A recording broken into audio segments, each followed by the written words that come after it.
When we began this project a little less than 3 years ago to buy land and build this church, there was, as you would expect, a number of naysayers. There were people who said we simply could not do this. We had a congregation, an English language congregation at that time of maybe 70 people. We had a Spanish language congregation then that was much less than that. Today, we have total between the two congregations regularly attending of about 250. But back in those days when we were smaller, people said we could not do this. We could not build a church. We couldn't afford it, that we would cripple ourselves because we would have to go into debt.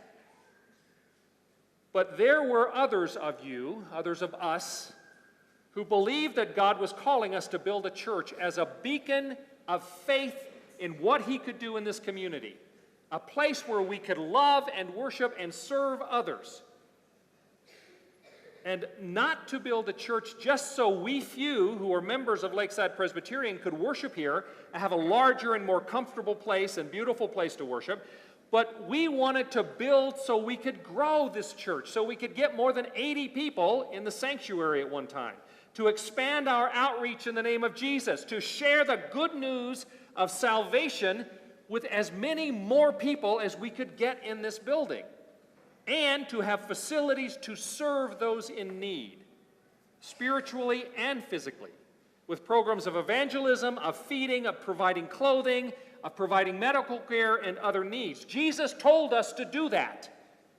He said, if you feed those who are hungry, give drink to those who are thirsty, clothe those in need of clothing, visit those who are in the hospital, care for those who are sick, visit those who are in prison, invite the stranger in, you have done it for me. Not that you've done it, I'll treat you like you've done it for me, or it will be sort of like you've done it for me. When we do it for those, we have done it for Jesus. That is a direct command.